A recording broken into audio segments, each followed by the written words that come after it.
Ahead tonight, on the anniversary, the Progressive Liberal Party outlines its achievements as it marks its second year in office.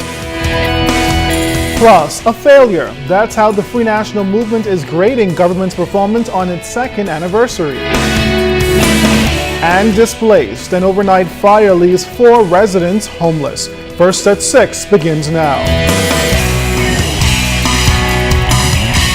Now in HD.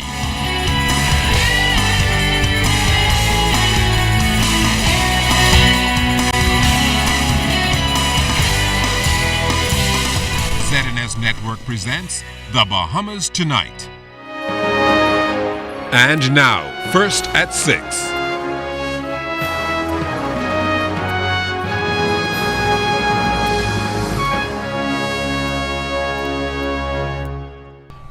This portion of the news brought to you by BTC Every Day. Hello and welcome to the Bahamas Tonight, first at 6. I'm Andrew Knowles. Thanks for joining us. Exactly 2 years ago, the Progressive Liberal Party secured the government in a landslide victory over the Free National Movement. And during this morning's session in the House of Assembly, parliamentarians highlighted the achievements of the Christie administration to date. More than that, House members pledged the government's commitment to fulfilling its promises made during the election campaign. It's where we begin tonight with this report from Carla Palmer. Leading the charge in the pronouncements of achievements by the government since coming to office 2 years ago was the Member of Parliament for West Grand Bahama and Bimini Tourism Minister, the Honourable Obi Wilshcombe. He says under the leadership of Prime Minister the Right Honourable Perry Christie, the country is moving forward in the right direction as economic revival is at hand. Think of what we've done, Mr. Speaker. Think of the economy. Think of the steps we've made, Mr. Speaker, after 25 years of a tourism economy that was sliding and sliding and sliding. Finally, we're seeing relief, Mr. Speaker. Finally, we're seeing an increase in tourism activity in Grand Bahama. In addition to the establishment of the Bahamas Agricultural Marine Science Institute in Andros, which the government anticipates will be the mechanism towards helping the country to feed itself through food production, Minister Wilshcombe says the government also has plans to establish a tourism development corporation. Vincent Van der Poel Wallace played a major role in that discussion, Mr. Speaker, and the present Director General of Tourism, David Johnson, will be moving on to lead the charge.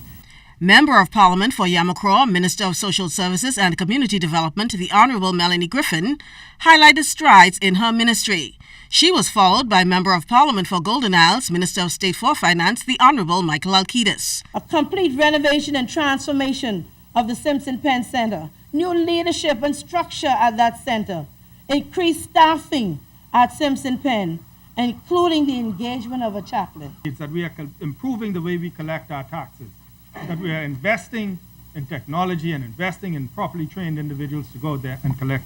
Opposition Member of Parliament for Central Grand Bahama, Mr. Nico Grant, called on the government to put more effort in resolving the crime problem.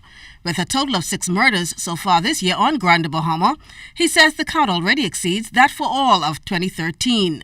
Mr. Grant went on to remind the House of all the accomplishments of the Free National Movement, concluding his contribution this way.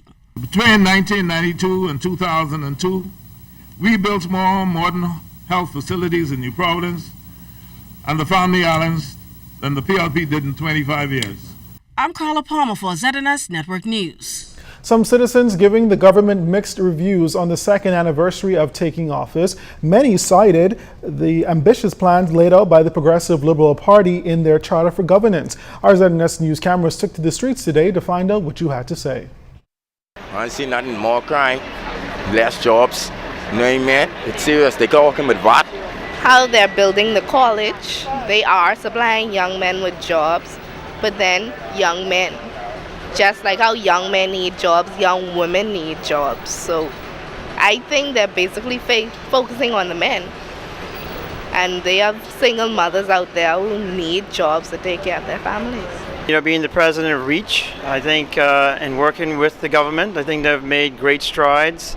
Working with Minister Griffin, Social Services, we've done a lot to change the landscape in legislation, trying to get the Disabilities Act passed. So they've done very well in that regard. Needless to say, there's a lot of work to do. They have performed satisfactorily. I think one of their greatest downfalls is that they probably made bit more promises than they really were able to keep. A message of unity and solidarity from the Free National Movement during a rally at the party's Mackey Street headquarters last night. Party members, including Free National Movement leader Dr. Hubert Minnis, picked apart government's address to the nation yesterday to mark the PLP's second year in office. Dr. Minnis used the opportunity to take a shot at government's mortgage relief program, the recent development in legislation of web shop gaming, unemployment, and government's crime-fighting mechanism, Urban Renewal 2.0.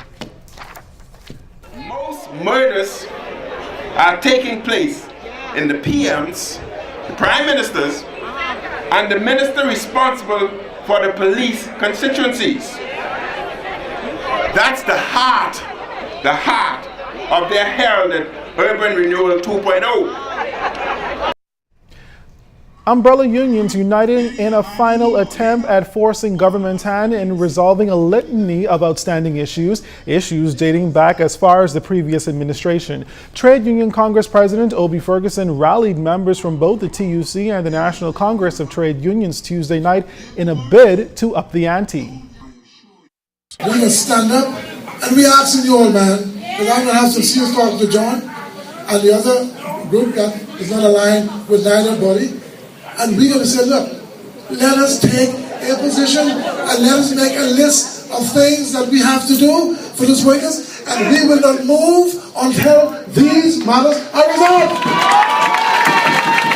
When we don't work this thing out among ourselves, and we give you some instructions publicly, and we tell you to report to such and such a time at such and such a place, we want you to follow those instructions.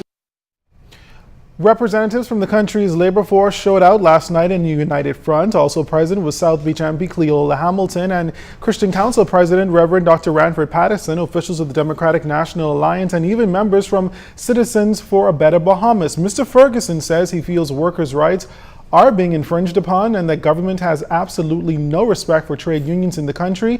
He even labeled the Employment Act as bad. I said to the minister, you cannot have a situation where you make a worker redundant.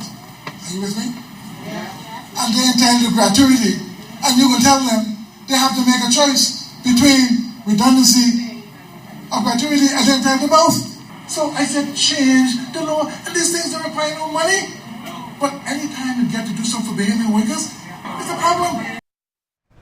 In other news this evening, 4 people are without a home tonight after a fire in Pyfrom's Addition last night. Arcandino Knowles is on the scene as firefighters rush to get the blaze under control. And I the whole man, I just live there.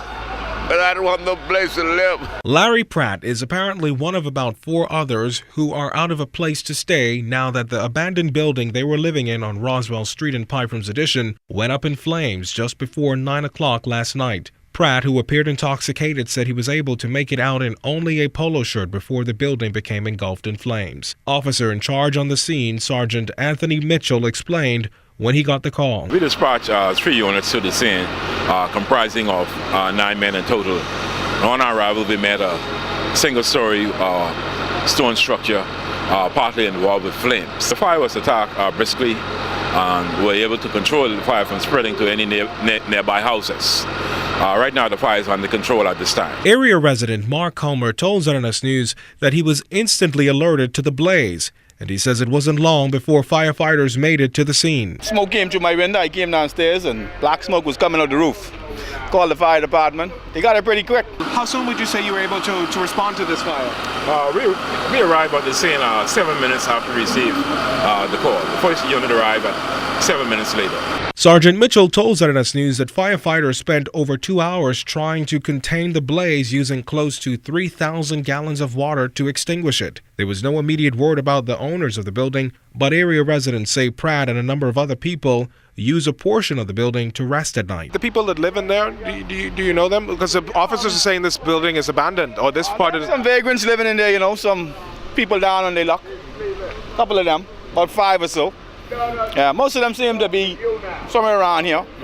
Probably they won't be seen. Now, while there's been no official word on exactly what caused tonight's blaze, authorities say they will be back on the scene in the coming days to assess the damage and to hopefully find out what exactly caused this blaze. Kindino Knowles, ZNS Network News. Still ahead tonight, IAAF Bahamas officials issue its instructions to the media. First at 6 continues.